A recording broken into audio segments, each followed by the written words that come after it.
You know by now that we're all about the journey. June's journey, that is. I feel this game was made for us specifically.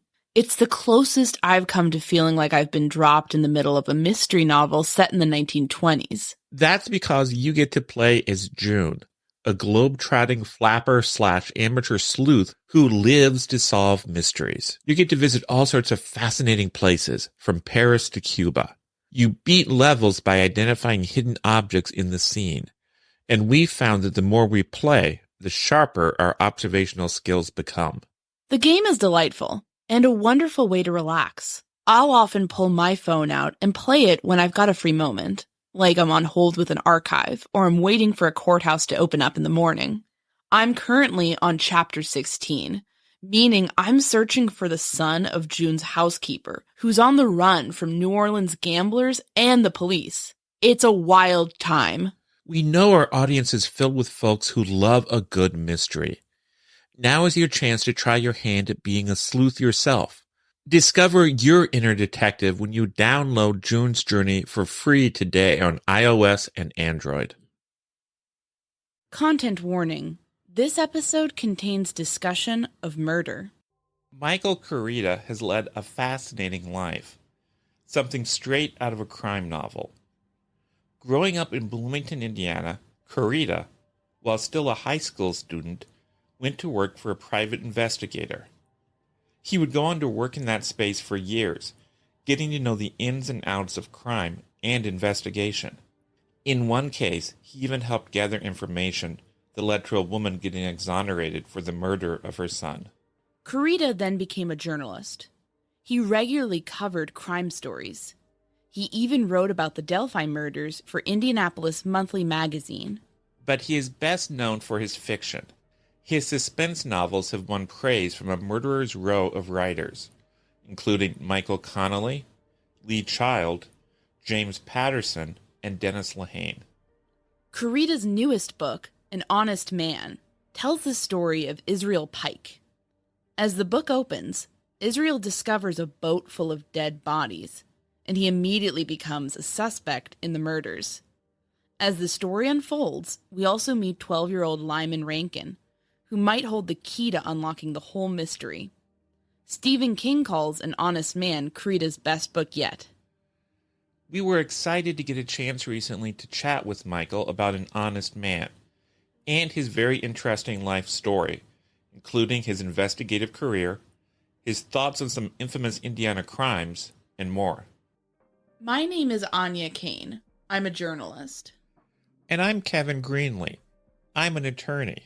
We first connected while looking into the Burger Chef murders, an Indiana cold case. Together, we built a spreadsheet documenting hundreds of cases of restaurant-related homicides.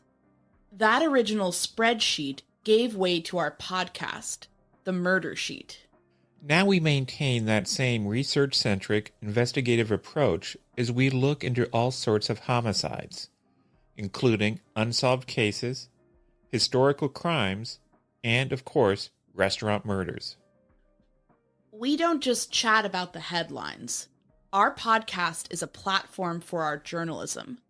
The Murdersheet focuses on investigative reporting, thoughtful analysis, thorough research, and in-depth interviews. We're the Murdersheet. And this is From a Private Investigator to a Best-Selling Crime Author, a conversation with Michael Koryta on An Honest Man.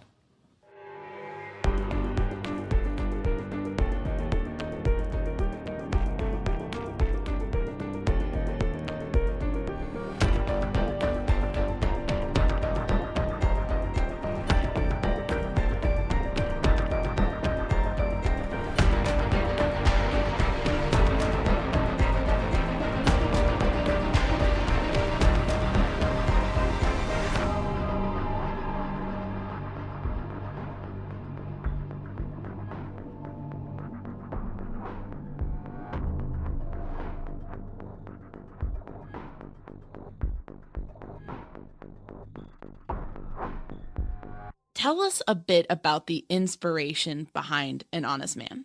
Well, the inspiration for this one actually has its roots in a true crime. I live half the year in Bloomington, Indiana, and then about half the year in Camden, Maine. And there's an island just offshore from where we are in Camden called Vinyl Haven. And we were out there the summer of the pandemic, during the heart of the shutdowns. And there was this kind of spectacular murder that occurred on Vinyl Haven. And it was very present in the news. But I was absolutely fascinated by the realization that there was one cop, like literally one guy, who was in charge of policing both Vinyl Haven and another island community called North Haven. And as the sort of controversy over this murder and charges or lack thereof escalated, there were these community tensions.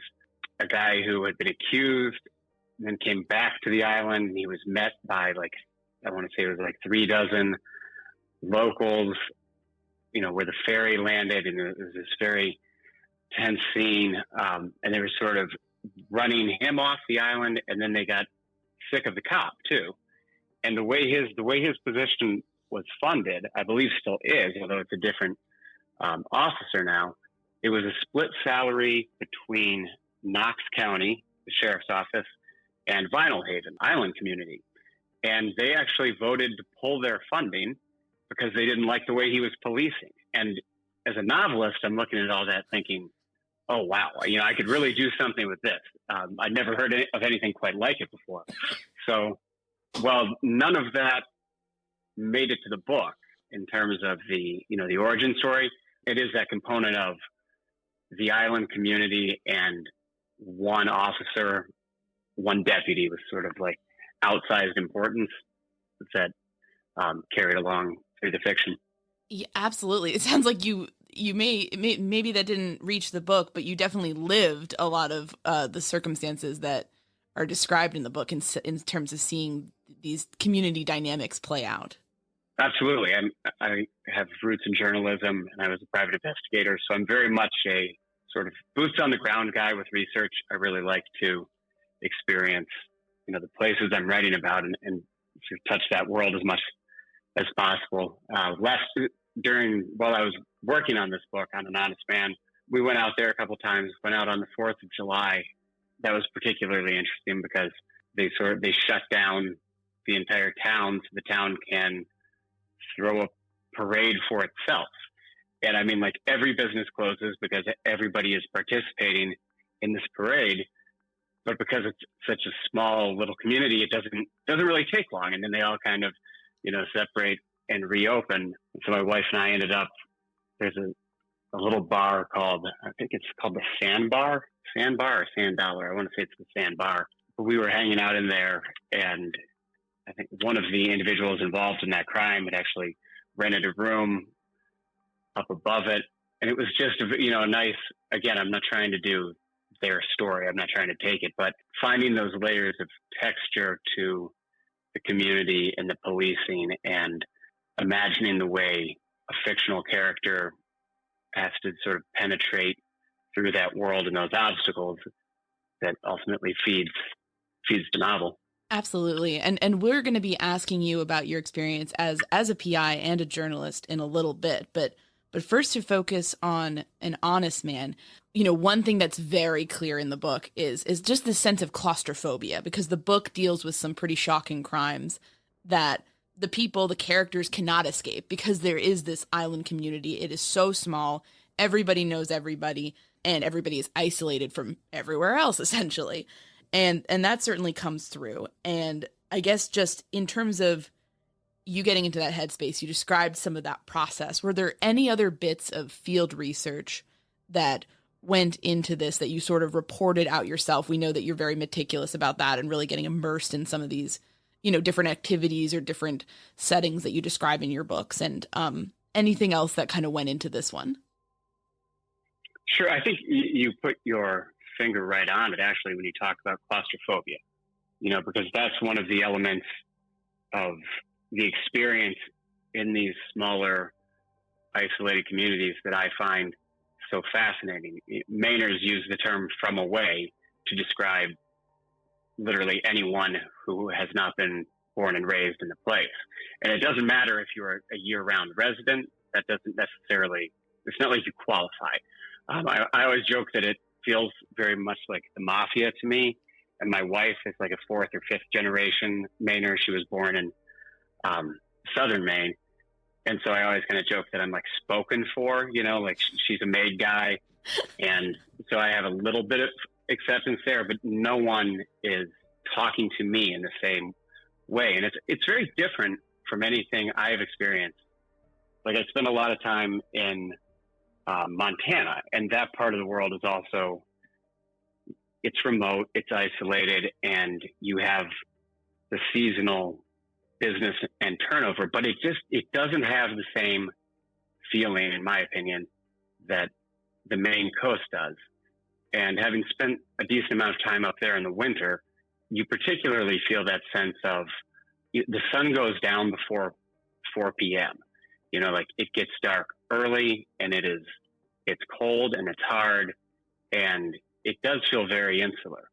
So when I begin to think about, okay, what elements can I pull from those emotions and hopefully give to the reader of a thriller, one of the top of mind emotions for me is claustrophobia. I want you to feel that sense of the walls are closing in on a character, and particularly in the structure of this book, Israel Pike is my protagonist. He needs to feel squeezed from all sides, both as a function of plot, but also on an interior emotional way. I love that. The Mainer Mafia. And meanwhile, us Hoosiers are just, everyone who comes in, we're adopting, right? Hey, we're Midwest nice. Don't worry about John Dillinger or any of the other serial killers.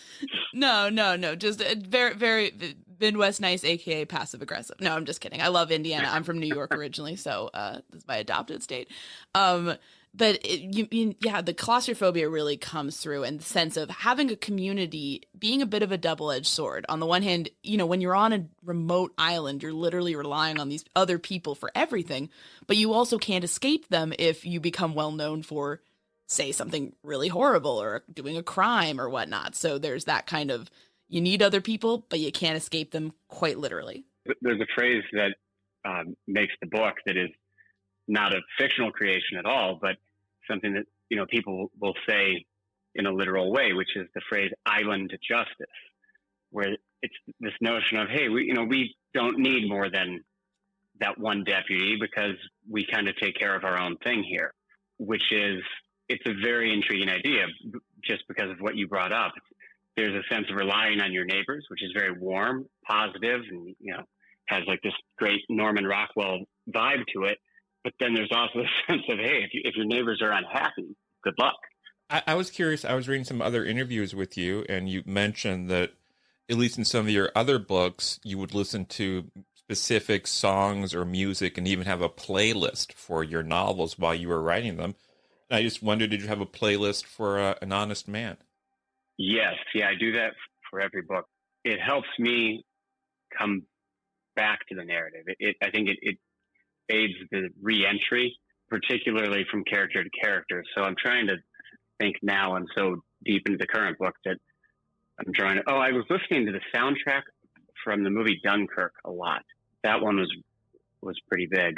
There's a songwriter named Josh Ritter who I tend to always have in the mix. And I'm trying to think who else specific to Israel was in there a lot. James McMurtry. I was playing some James McMurtry for him as well. I gotta say, with the Dunkirk soundtrack, whenever I really want to stress myself out, I definitely blast Supermarine from that movie. Isn't it great? Oh my God. I feel like I'm giving myself an anxiety attack, but in a good way. Exactly. It's some sort of audio caffeine. Yes. One line that really jumped out at me from An Honest Man. At one point you say, an informant was nothing but a storyteller. A good informant told the truth. A smart informant told the truth as needed. And of course, when you're writing a thriller or a novel, you're a storyteller and you withhold some information at some points for dramatic effect. And I was just curious, How do you determine what to hold back when you're telling one of these stories? That's a really good question. And I feel like my answer won't live up to the question, but the best I understand it probably comes, I would say it's like muscle memory. You know, you have to do it over and over. And it certainly comes from reading too, because you end up tuning your ear without even thinking about it. You just sort of understand what worked for you as a reader. And if it worked for you as a reader, then it's probably going to work for someone else. But that said, my process is very messy. Like my first draft of this book, my first, 4 drafts were going in wildly different directions. I mean, there were characters in there who, didn't make the final. There are plot lines that are in the final that were nowhere near the original story. So it really is a process of discovery for me. And I've always liked what Stephen King talks about in his book on writing, when he compares it to a found thing. So there's this, like fossil in the ground, and you originally get it out with, your heavy lifting equipment. And then you can use a hammer and a chainsaw. And then by the end, you're down to using chisels, and you understand what it always was then. And that's exactly how I feel about it. It's like, yes, I understand that I'm writing it, but during the process of writing it, if I'm force feeding the narrative and I'm moving the characters around consciously as if they are chess pieces, it's not good. And I know that when it's going really well, I'm writing quickly to the point that it almost feels as if I'm transcribing, like I'm trying to catch up to something, to people who actually are out there doing the things. And I'm seeing it that clearly and I'm hearing them. But that takes a little while. We are so delighted to work with our sponsor, Brilliant Earth. This is a company that offers some of the most brilliant and romantic engagement rings and wedding bands out there, all the while ensuring a commitment to ethical sourcing and sustainability. If you're looking to get married or to become engaged, or even if you're just searching for a special piece of fine jewelry, you have to check out their website. They make browsing so easy. They even let you design your own perfect engagement ring, or you can shop by style. I love the delicate willow rings, along with the 3-stone Nadia rings and the classic freesia rings. It's so hard to choose. And you don't have to worry about the ethical implications of your purchase. Your special gift, your engagement ring, your wedding band should never be tarnished by the idea that the gems or materials came from an abusive system. See, Brilliant Earth has a commitment to beyond conflict-free diamonds. That means one thing. They only accept diamonds from mining operations in countries that strictly follow international labor, trade, and environmental standards. Fewer than 1% of other diamond suppliers meet Brilliant Earth standards. You can feel good about your purchase, knowing that you're supporting a brand that actually cares about its ethical impact and is committed to fostering better standards in the jewelry business. Check out all of their beautiful pieces at brilliantearth.com. That's brilliantearth.com. We've talked a lot about how great HelloFresh is when it comes to meals. They really want you to have it all, free time and delicious food. That's why they take care of all the meal planning and even ship the ingredients right to your door, so you've got everything you need to make a wonderful meal for yourself and your family. But let's chat a moment about a side of HelloFresh we didn't know about ourselves until very recently. I'll be honest, I don't just eat at meal times. During the day or when I'm relaxing in the evening, I like to munch on snacks or sides. And I assumed that was something HelloFresh could not help me with. So I would still have to trudge out to the grocery store and stand in line to get those sorts of treats. But I was wrong. Let me tell you about HelloFresh Market. It lets you shop online and take your pick from a curated selection of over 100 items, including all sorts of tasty treats and desserts. And it will all be added to your weekly HelloFresh delivery. It's the best of meal kits and online grocery shopping combined in one weekly box. This is another great reason to try out HelloFresh. And remember, Murdersheet listeners get a special discount. Go to HelloFresh.com/msheet50 and use code MSHEET50 for 50% off plus free shipping. Again, go to HelloFresh.com/MSheet50 and use code MSheet50 for 50% off plus free shipping. Try out America's #1 meal kit today. Absolutely. We talked about some of the inspiration behind the setting, and I wanted to kind of, without getting into any spoilers, the book involves all sorts of crimes, but one that kind of jumped out at us is just trafficking of all kinds, illegal trafficking. And I'm being very cautious because I don't want to give away any spoilers. But I guess in terms of your work as somebody who kind of almost reports out these stories a little bit before getting into, crafting the fiction, what sort of things did you look to for that when you're looking at trafficking and all sorts of, corruption, essentially? Wow. I went to so many different resources. I'll probably forget them. One that stood out to me for this particular environment was the Coast Guard has their own investigation service. And I was looking at a lot of their reports over the years into like the merchant marine community and how much, when you think about the sheer amount of cargo that is moved and comes in and out of, massive ports, but then also goes into a lot of very small places, the infrastructure just simply is not there to effectively know what exactly is going on all of these ships.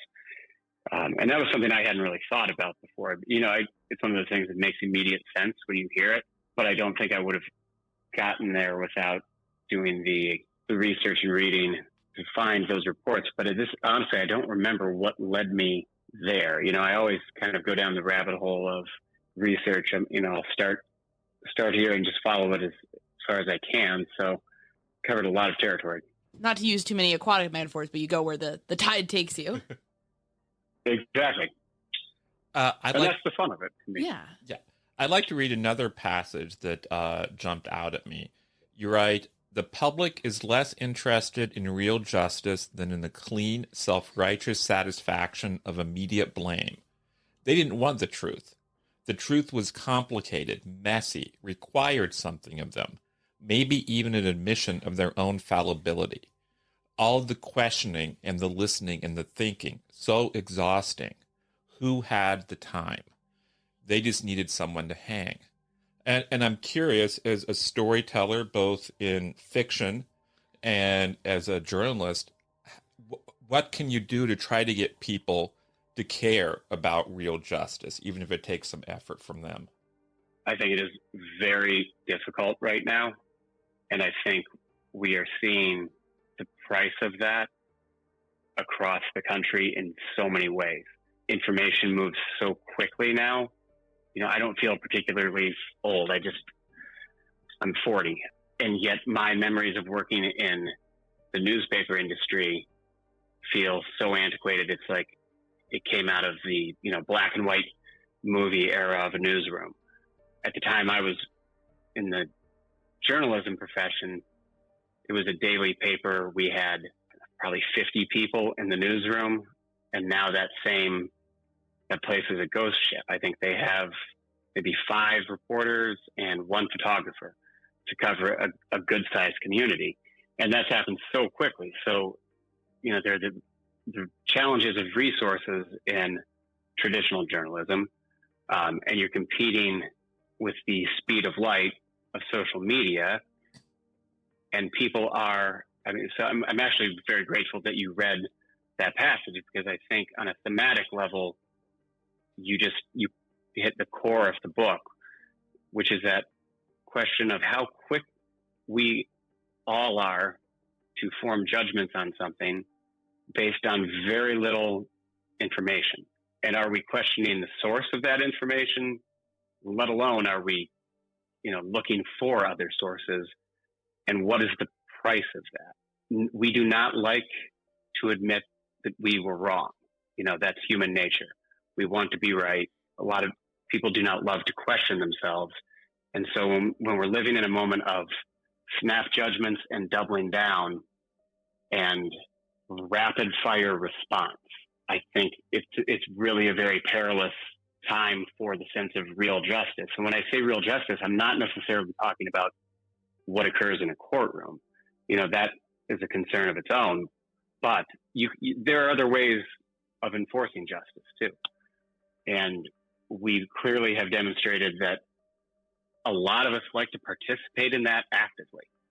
We're happy to upvote or downvote or retweet something, quote tweet something that we didn't even read.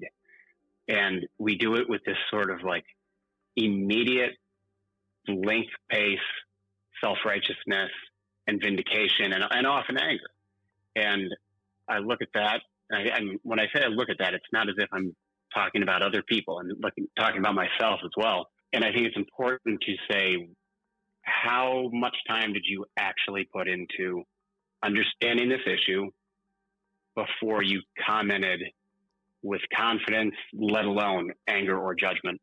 Absolutely. It seems like An Honest Man highlights the fact that, island justice isn't necessarily confined to islands anymore in a way. Like, we all are in these little echo chambers of social media and all capable of meting out island justice, which often, as kind of like situations crop up in the book is based on, selectively put out material that's, calculated to get us enraged or, hit some emotional points. And, I think one thing you very aptly described was just the idea that, one form of progress is distraction, which is in itself a bit of a poison. It poisons our lives. It poisons everything around us. And I felt like that was really well described. And just the fact that, I just feel like when you look on social media, in the space that we're talking about, true crime, it can really look like island justice because you have people jumping to conclusions,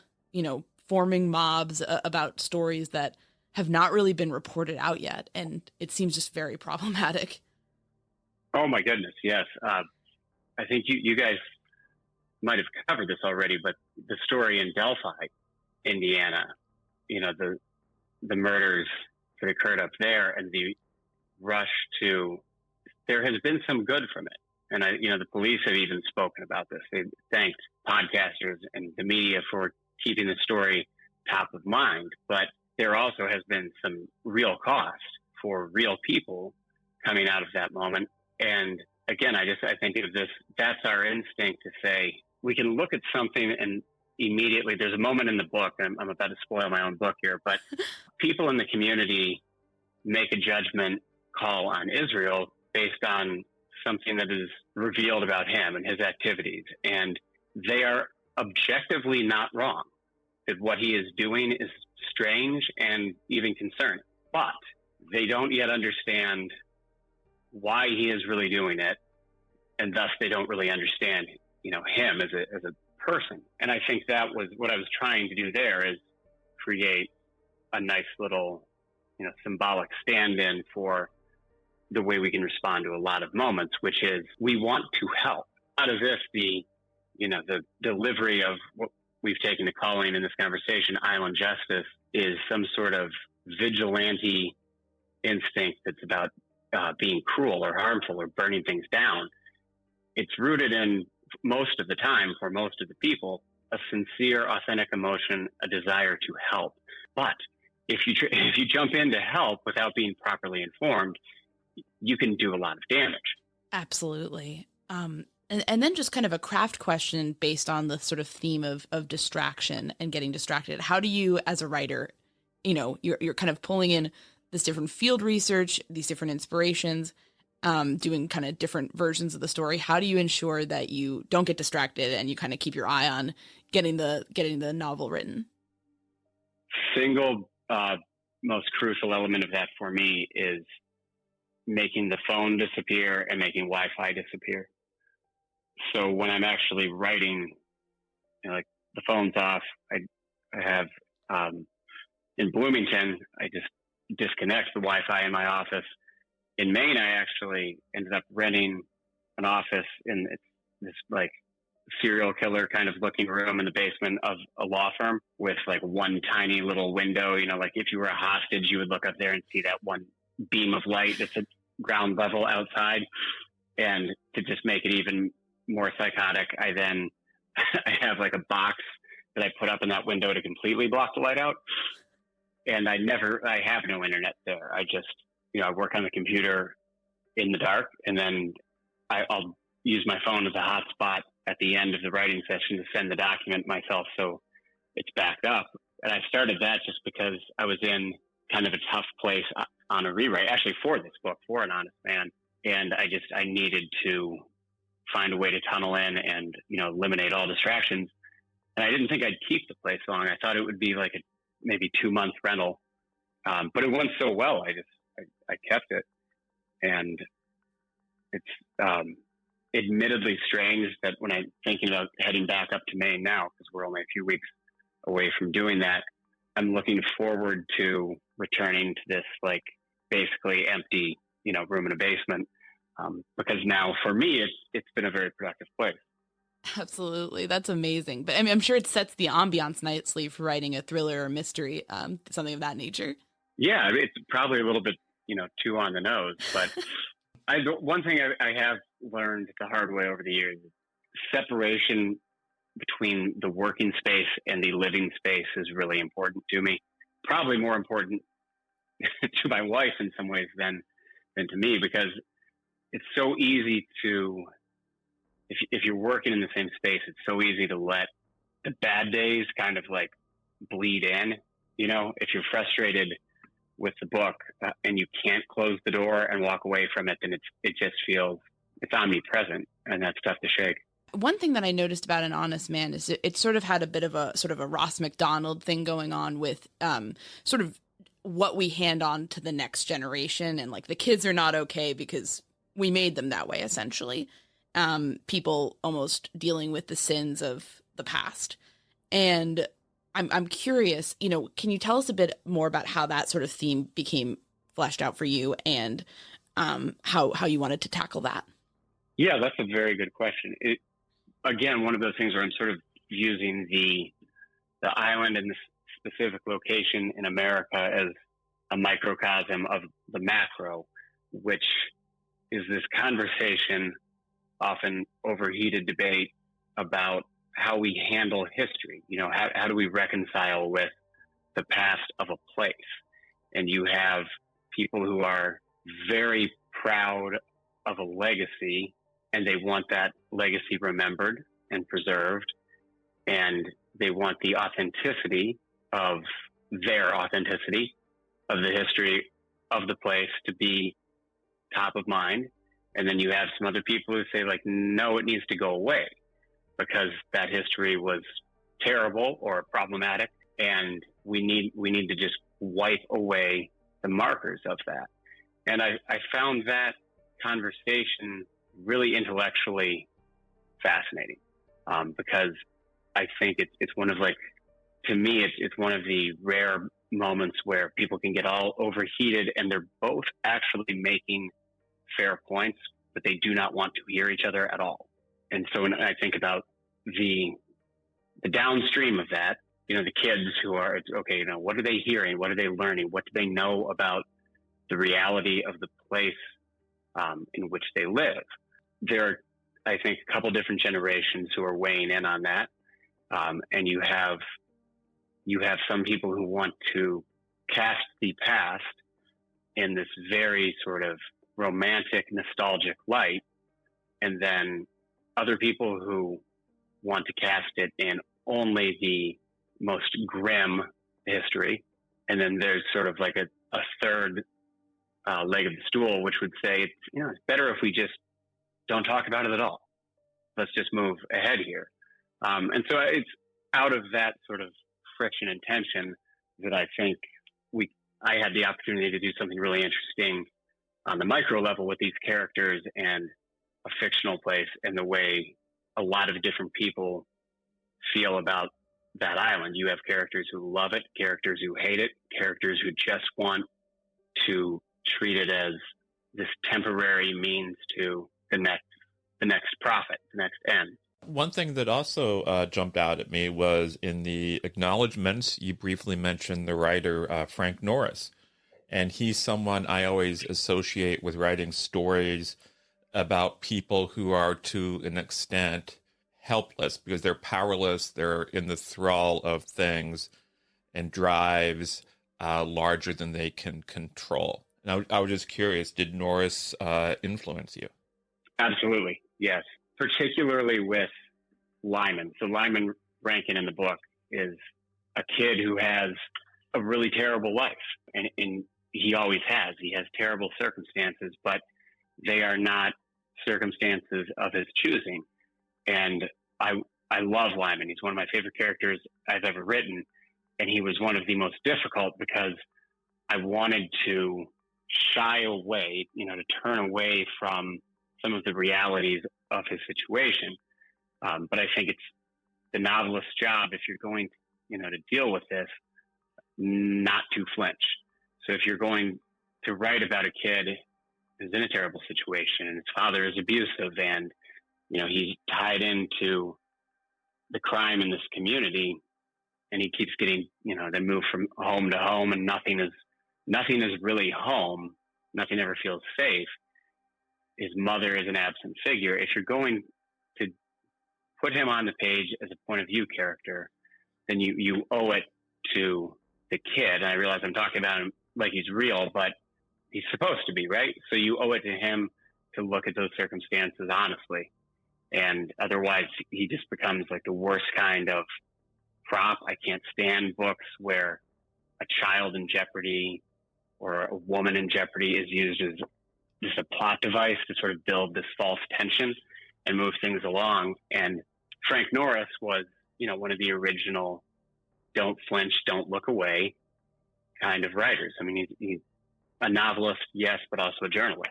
And his storytelling created a sense of a real world that a lot of people probably didn't know about or didn't want to think about. And I think his legacy in that regard is pretty impressive. I wanted to ask you, just sort of jumping to your own background and sort of how it informs your work today. Our understanding is that in high school, you went to work for a PI. And so 2 questions with that. How does a high schooler come to decide to work for a PI? And then what sort of things were you doing for them? So my high school had at the time a program called Independent Study. And the rules of it were essentially if you could find a qualified mentor and the counselor approved it, your guidance counselor, you could, take one class out of the day to work toward whatever this project was. And so most people would, they would come up with like a science project of some sort and get one of the science teachers to authorize it and back it. And they would be sort of the mentor for the project, but it largely stayed in the building. And I pushed my guidance counselor on this a little bit, and she was great. She was absolutely great. And I think she was probably tired of dealing with me in the building. So when I said I wanted to leave the building, there wasn't as much resistance as there would have been with some others. And she said, if you can find a qualified mentor and develop a plan for anything about private investigation, I will absolutely consider it, but it needs to be a qualified mentor. And I said, no problem. And then I went out to find one. And there were 3 PIs in Bloomington, or at least agencies in Bloomington at that point in time. And I had no personal connection to any of them, but I had this was back in the days when the phone book, like the yellow pages, were a real thing. So I just went through the yellow pages and I called in alphabetical order, and one of them hung up on me. Another one sort of politely listened and then declined. And then the third one, it was an agency called Trace Investigations. And the guy's name was Don Johnson. Can't beat that for a PI mentor. And he listened, and you could tell it was different. But he said, okay, let's, we'll meet in person and talk through this. And I didn't even have a driver's license yet. So I took a city bus down, not telling him this because I wanted to somehow slide under. I didn't know what he would want me to do. So I didn't want to give him an immediate excuse to be like, well, if you can't even drive, then we can't do this. And I mean, it was just such incredible dumb luck because I met this guy who had he'd been in Air Force intelligence, and then he had gone to work for the Burns Agency in New York, in Manhattan. The Burns Agency is one of the the most famous detective agencies in the world. An incredible pedigree. Then he came back to Bloomington and set up his own shop. And he was a certified legal investigator, certified fraud examiner. He'd just been named National PI of the Year a couple years earlier. And he was so networked throughout this community in a way that it would be very difficult intentionally to find a better mentor, more qualified, let alone the quality of person that he was. And I mean, I had no idea what I was doing. I just bumbled into it. And he said, sure, let's try this. So then I got to go back to my high school and say, hey, I found that qualified mentor that you needed. And, by now I had his resume and everything.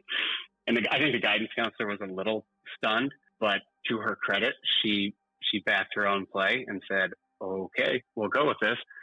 And so for 3 years, I did this internship with him. Then that became part-time work. And then it was my day job. When I came out of college, I majored in criminal justice, and then I went to work with him.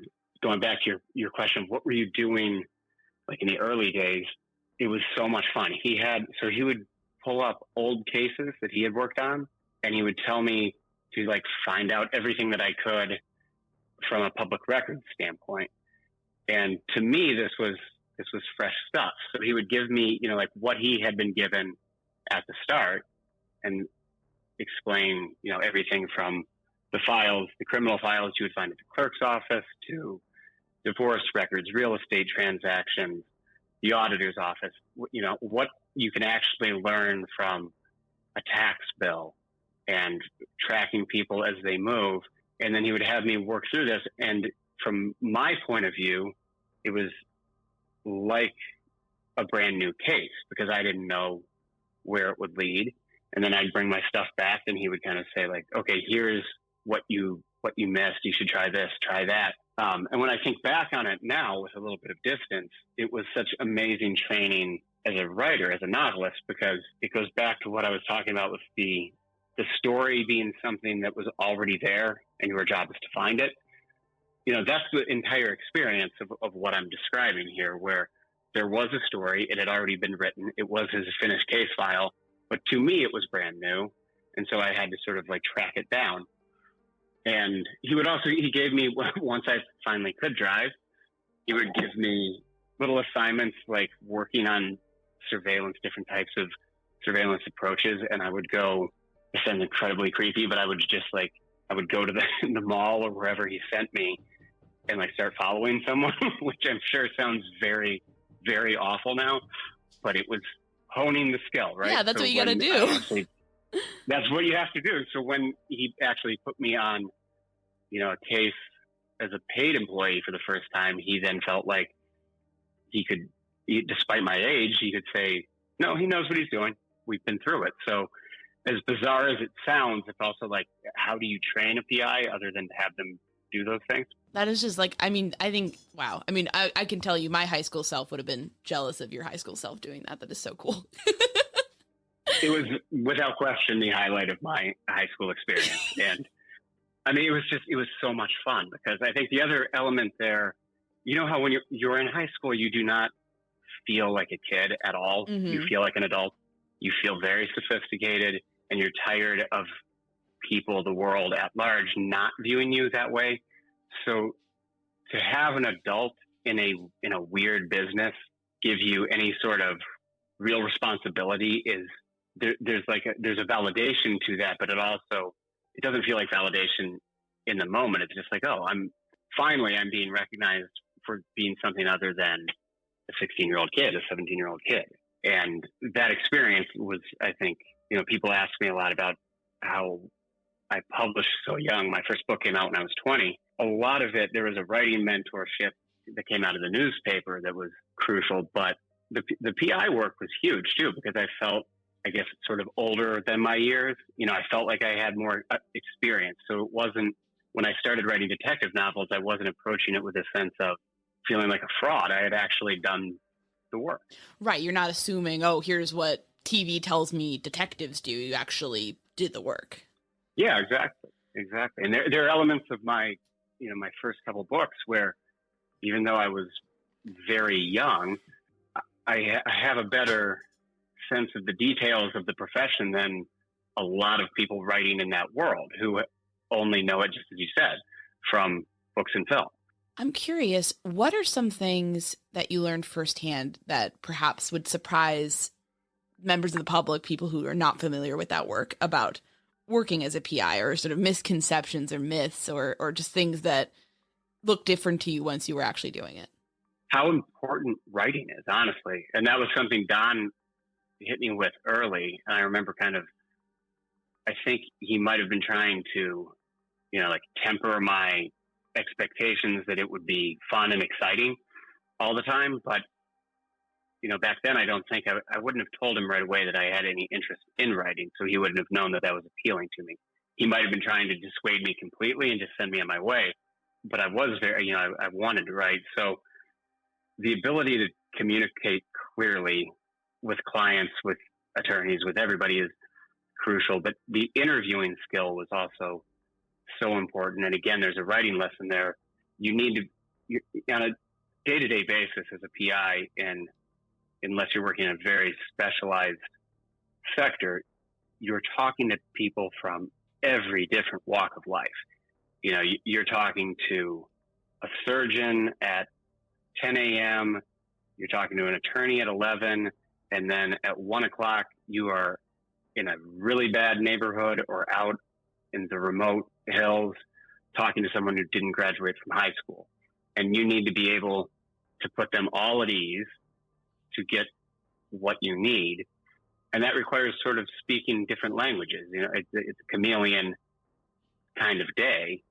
And I think that helps hone the ear for the novelist, because you have a natural facility then to let the characters speak in their own voices, as opposed to, we've all read those books where it's like every character talks like the writer. There's just one voice, and then there's a conversation, but they all talk in the same way. I think the training on the interview side helps me avoid that problem. Of course, you live half the year, you indicated, in Bloomington, and there have been some pretty significant crimes taking place in Bloomington. Specifically, I'm thinking of like Jill Bierman, Lauren Spearer. Have you followed those cases? Have they had an impact on you? Absolutely.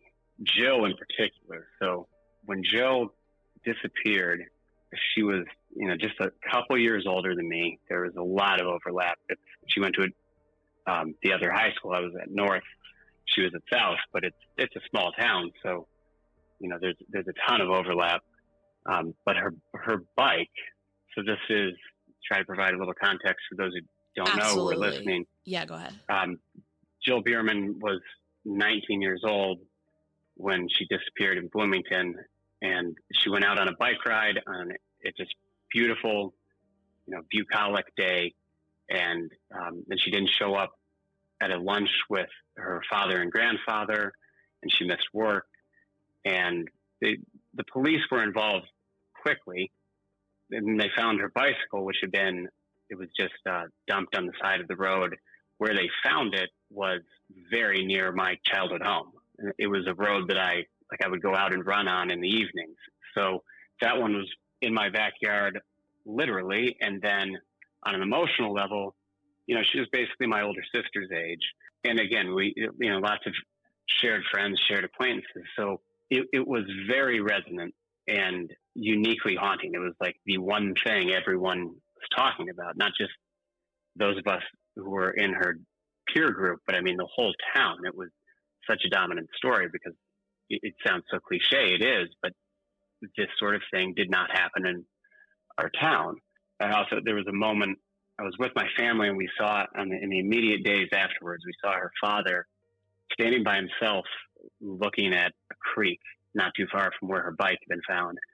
And that is just an indelible image to me. And it actually informed a book I wrote called How It Happened a few years ago. And I was sort of nervous about admitting that, but I thought it would be obvious to people who knew. And so I decided I needed to address it. And I wrote an essay about that. And I have to say, her family was so gracious with understanding, what I was doing or what I was trying to do there. So they eventually did make an arrest and a conviction in that case. But before they did, the investigators were going in a completely different direction. And for some of the major developments of that case, I was working at the newspaper, so I was covering some of those stories. And there's no question that it influenced, I would say, a lot of the books, honestly. If I think about it in a sort of holistic, or I don't know what you want to call it, 30,000 foot view perspective, I would say Jill Bierman's murder affected everything I've written. We also read your Delphi article with interest from Indianapolis Monthly, and that's definitely a case we've covered a lot. And I'm curious, how did that come about? And I mean, conclusions are elusive in that case because there's not been a trial yet, although there has obviously been an arrest. But how did that case impact you, and sort of what did you take away from that one? The way I was brought into that actually comes again from the Jill Bierman tragedy. I mentioned the essay that I wrote about how Jill, influenced how it happened, and I wrote that for Indianapolis Monthly. And the editor I worked with on that came to me after it was, I think, the 1-year anniversary of the Delphi murders, and said, would you be willing to write about this for us? And I honestly hesitated, simply because when you get into that ground of real people and real tragedy, you want to make sure you are doing it very well and with the utmost respect. And I didn't want to just, because I hadn't been on the ground there, I didn't want to be like the novelist commenting on it. So I probably treated it more like a reporter. I don't know if it's what Indianapolis Monthly wanted from me or not, but the editor I was working with was great, so I trusted him.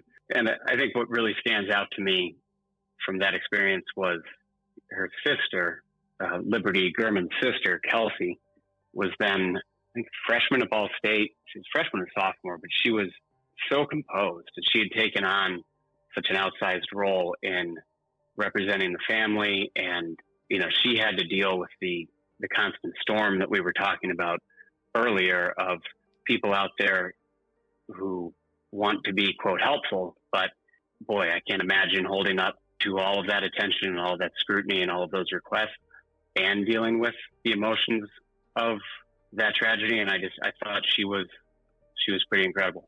Absolutely. Especially taking on all that, as you mentioned, when she's, just in college. This happened when she was in high school herself at such a young age. Yeah. She dropped them off. She dropped Libby and Abby off for that hike. And I can't imagine going through that. And it would be very easy to duck and cover and just say, I want my privacy and I want my grief. And she was really balancing managing grief with also crusading to find justice for her sister. And I thought it was remarkable. I have a kind of a broad question about crime that is going to sound kind of weird. And I guess to preface it, this is something I often ask journalists who've covered crimes in Indiana. I recognize that this is probably, intellectually, this is probably not the case, but it's just been something I've sometimes felt because we do a lot of Indiana crimes were based here. Do you ever get the sense that a lot of weird, bad stuff happens in this state in terms of horrifying murders and disappearances? And not that it's connected, just more that I don't know, sometimes I think what is going on here? Because coming from the outside, coming from New York, I kind of was it's the chill Midwest. And then you look more into the history, you look more into some of the cold cases, and you kind of are what's going on? Yeah, that's an interesting point. And I think my guess is if you were to look statistically, based on crime rates and cold cases, Indiana would in no way be an outlier. But there's an element of things that contrast with public perception. And if you're thinking of the opening montage of Hoosiers, little quaint bucolic farms and sunrises and basketball hoops, then something horrible happening in that environment grabs the emotions a little bit more. I also think there's something to the idea that small towns have longer memories. I think small towns and neighborhoods have longer memories than cities, simply because there isn't as much churn. And you have the legacy conversations where people people are remembering a shared past, probably in very different ways, but it's always there. So I think you can come through Bloomington, and passing through as a student, maybe not, although I would imagine this is true. I think you could live here just a few years, and you would know the name Lauren Spear. You would know the name Jill Bierman, even though you were not here during the era when those crimes happened. And I don't think that is true of, say, passing through, pick your city, New York, Tampa, where same kinds of crimes and tragic stories. But I don't know about that sense of shared history. I think you need a smaller community maybe to sort of have it become part of the just air that you breathe in the same way. I don't know if you agree with that. That's just my no, guess. I think that's very well said. And the sense of community and sort of loss lingering a bit longer when the community is more well formed. I remember we were looking into some cases from the 70s, and there were a few, I think, murders of co-eds in Bloomington in the 70s, and like local crime beat reporters were writing about it and basically being like, this is a huge issue. And it was just kind of like some of those echoes, like when it happens, then today it's sort like Ann Harmeyer. Yes. People around here still know that name. Ann Harmeyer was murdered, I believe, in the year after the national change, so 77. So Ann Harmeyer was murdered 5 years before I was born, and yet I have probably known her name for almost 30 years now. And I think I still know, I think I'm pretty accurate on the details of at least generally, what happened and where, which that is really kind of bizarre to consider. And that gets to your question, which is really now it's striking me because that one does feel a little unique to place. Right. We've actually talked to her cousin about her case, and that's such a tragic one, but you're absolutely right. 77. And it's like, I don't know. I remember we were reading, he put it way better than I'll put it, but it was just sort of like this local crime beat reporter was just writing like, people are sending their daughters down here and they're getting murdered. And like, that's not okay. We need to protect these children essentially. And it was, that was haunting because I grew up with the Spear case because she's from like 8 minutes away from me in New York. And so that was all over our media market. And I guess these cases though, I mean, like we're both talking about communities. You were taught the Harmeyer case. I was taught the Spear case. And it's just about what your community remembers and trying to keep these names alive in a certain way, even if they've gone missing or have been murdered. I do think I'm not going to win any points with my, as an alum here, but IU seems to have had an unfortunate run of replenishing the well let's call it every decade with a pretty, or even more frequently, a pretty spectacular case that grabs national media. You mentioned Lauren. That one was relevant to you in New York, but I mean, I remember Lauren, the billboard, looming over the entrance to town, and it casts it's a shaping moment for the community. You drive in, you take the exit off what was then Highway 37 is now Interstate 69, and you come into Bloomington, and the first thing you saw, you're going by Showers Park there on your left, which is just as quaint as everyone would want. And then you would hit a stoplight, you're looking at this giant billboard of a girl who had disappeared. And I don't know, I'll get this wrong, but I want to say probably 4 years after that, there was Hannah Wilson. I don't know if you're familiar with that one. Yes. And then we had, Jill felt different to me because she was a townie and I was a townie, but to the national media, she was an IU student, and so was Anne.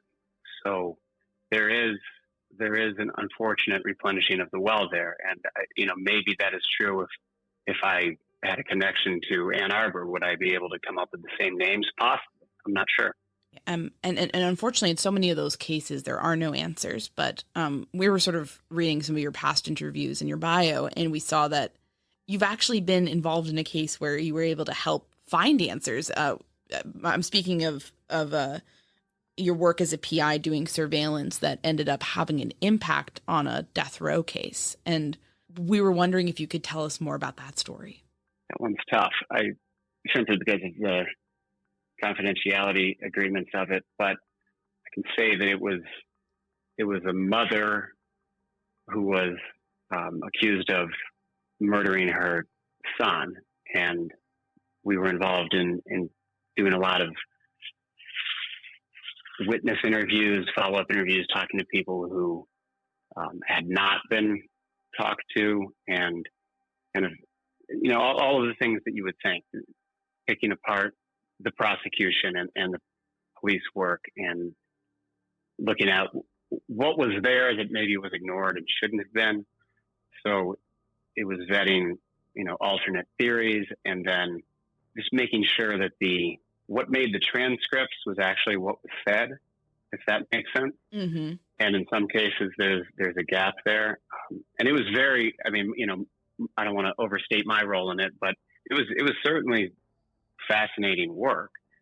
And that was an Innocence Project case that there are a couple different investigators involved there who did really, really good work. And I don't know if I'm allowed to name them at this point.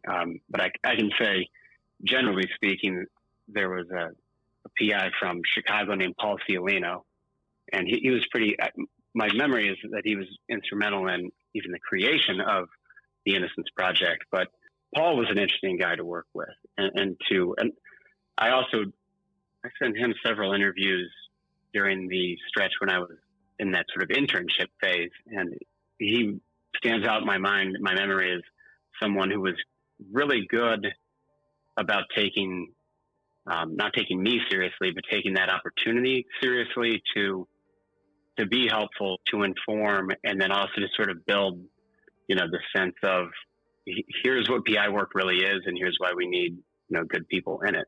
So he's somebody I can name check him regardless of the details of that case. You've really taken some remarkable steps, like sort of immersing yourself in the world of investigation as a PI, as a crime journalist, and doing sort of that work over time. And I guess as you bring that experience to your novels, is there anything that those experiences have sort of given you in terms of conclusions you've come to about crimes like murder, or just patterns that you've noticed, or sort of philosophies you've adopted when thinking about the topic? Boy, I love that question. Thank you. The truth is most murders are committed by idiots. They are heat of the moment kind of things. They are solved very quickly by and large. There's not a lot of question about motive, let alone is there some sort of elaborate plot to deconstruct. But then my job is to come along and create these fictional versions. So while there is a lot of difference there, I guess some of the overriding things that I do want to have in my books, Michael Connelly, I always quote Michael Connelly, and then I just saw him like a week ago, and he told me, stop quoting me on this because I stole it from Joe Wambaugh. So the line is, with regard to novels, it's not about how the detective works on the case. It's about how the case works on the detective. And that seems like so simple and kind of glib, but if you get it, if you understand that and you actually apply it, I think it's the difference between, like a serious novel and one that is just a puzzle, a whodunit versus something that goes deeper with character. So it's looking at the emotional toll of an investigation on everyone, because the detective, you can reverse that and, you can say the attorney, you can say the mother. But what is important is how the external events of story, which civilians would call the plot, how does the plot change the emotional and the internal and the personal life of the characters? And I think that's something that I'm absolutely informed from the PI work and also journalism. What you guys are doing right now, it's tough to hang in there and ask people who have lost someone, to ask them questions about the details of a case, let alone, different theories or what wasn't done and what they wish had been done. There is nothing, that's a tough emotional thing. One moment that stands out to me from the newspaper side was calling a mother within hours of her son being killed in a motorcycle wreck. And it was the first time I'd done anything like that, like so quickly in the aftermath. And I remember just I understood that it happened, but I hadn't had to do it. And it was like, wow, should I not give it a little more time? And my editor was like, yeah, this is what you do. This is the job. And that was one of the more difficult conversations, or more memorable conversations, that I ever had, because it was the first. And then you do a few more of them and it doesn't get easier, but at least you have more experience to call from.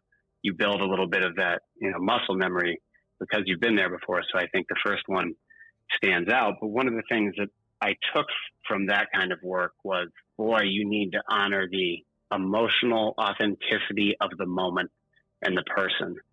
And so I hope that in my fiction, it feels a little more real. When I say that, I don't mean the plot, because I'm honestly less concerned about the plot. I mean the way characters react to pain. I hope I'm giving them a more authentic moment on the page than you would find in some other books.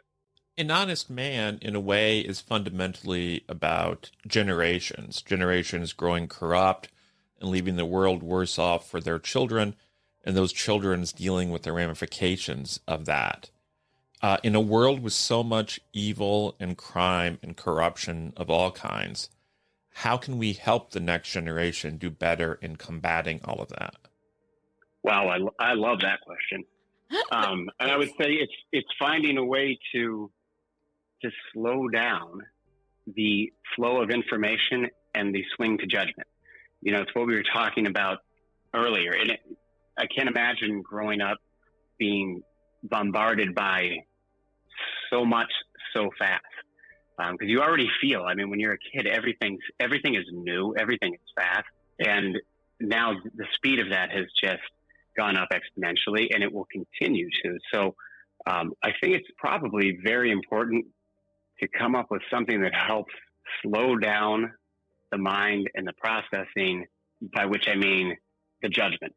It's the act of somehow encouraging greater curiosity. And I don't just mean intellectual curiosity, although that would be great. There's nothing wrong with that. We want more of that.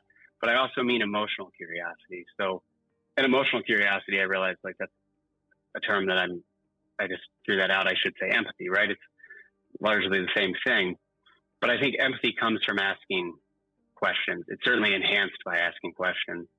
And this is where, not to go off on a separate tangent, but the idea of, quote, protecting kids from books or from stories seems so bizarre to me, and so ultimately wrong-headed. That's a race to the bottom, because if you say, well, we don't want them to consider anyone who's a little bit different from their experience until they're 12 or 14 or 20, you just slow down the entire arc of empathy and curiosity for them. So I guess that would be my little soapbox. I should probably get off it now, right? No, we appreciate that. And especially when there's so many other things that could be done to protect children from actual threats that are not books and are, bad people who want to do them harm, right? I think we could probably allocate resources in a slightly more productive manner. Absolutely. Well, Michael, this has been amazing. Thank you so much for taking the time and kind of having all these discussions with us. We feel like this was a great conversation, and, just to kind of, where can people get An Honest Man? I hope anywhere where books are sold. And if not, I'm sure they can plug the title into, the web browser of choice, and someone will lead them. An algorithm will take it from there. Exactly. Awesome. Well, listen, was there anything we didn't ask about that you wanted to say? No, although I would love to say how much I enjoyed this conversation. This was truly one of my favorite interviews I've done, because it went in a lot of different directions, and talking through it's kind of fascinating for me, because I don't necessarily pause to consider the overlap of PI work and journalism and fiction too frequently. So for me, this was really nice. We want to thank Michael for talking with us. We very much enjoyed the conversation. And we will include a link to purchase An Honest Man in our show notes. Thanks so much for listening to The Murder Sheet. If you have a tip concerning one of the cases we cover, please email us at murdersheet@gmail.com. If you have actionable information about an unsolved crime, please report it to the appropriate authorities. If you're interested in joining our Patreon, that's available at www.patreon.com/murdersheet. If you want to tip us a bit of money for records requests, you can do so at www.buymeacoffee.com/murdersheet. We very much appreciate any support. Special thanks to Kevin Tyler Greenlee, who composed the music for The Murder Sheet, and who you can find on the web at kevintg.com. If you're looking to talk with other listeners about a case we've covered, you can join the Murder Sheet discussion group on Facebook. We mostly focus our time on research and reporting, so we're not on social media much. We do try to check our email account, but we ask for patience as we often receive a lot of messages. Thanks again for listening. Hello, Murder Sheet listeners. Thank you so much for sticking with us until the very end. Just wanted to take a moment as we close out to thank our sponsor, HelloFresh, America's #1 meal kit. They are #1 for a reason, folks. Kevin and I have been loving the meals we're getting from HelloFresh. We're talking farm fresh produce, protein, all sorts of customizable options to get you exactly what you and your family need. It's very delicious, it's very nutritious, and it's quite affordable. So it ticks off all our boxes. We've been very happy with the service. And, would love for you guys to try it out if you're curious, or if you've tried it out in the past and enjoyed it, get that discount. It's hellofresh.com/msheet16. And then you're going to plug in the code msheet16. You get 16 free meals plus free shipping. You can't beat that. We've really been delighted by it. We work very hard on the podcast. It takes up a lot of time. It's our small business. We really enjoy the work. We enjoy conversing with all of you every week. But at the same time, it's nice for Kevin and I to kind of have something to do outside of office hours, and cooking these meals has been really fun. We're terrible in the kitchen, like disastrous. I mean, like I can tell you horror stories. I probably shouldn't get into it on the podcast, but I mean, some pretty disastrous moments involving our cooking. Nothing life-threatening, but definitely stuff that we tried to be overly ambitious about, and it either went horribly wrong or it ended up costing like way more than it should have because we didn't properly like think about ingredients, and we're not gifted in the realm of the kitchen, but HelloFresh makes us pretend like we are because everything is so pre-portioned and pre-planned, and the instructions are super clear, so like you're not going to mess it up if you're like us. And if you're good in the kitchen, then it's just less of a hassle, and you get everything that you need. You don't have to run out to the grocery store. So super nice. Try it out. I've really enjoyed the meals that they've sent us so far. I can say that Kevin has too. I highlight that because Kevin is pretty picky when it comes to food. He does not like everything. He has pretty strong specifications and preferences. Very much cares about things like fresh produce and farm produce and things like that. So he's very picky, and I think the fact that he is really enjoying HelloFresh is a testament to the quality here, because he's a stickler for that kind of thing. And so if you are, I think you will enjoy it as well. And again, the URL and promo code that'll get you a sweet discount is hellofresh.com/msheet16. That's MSHEET 16. And use code msheet16. You're going to get 16 free meals plus free shipping. We hope you enjoy it. And again, thank you so much for listening.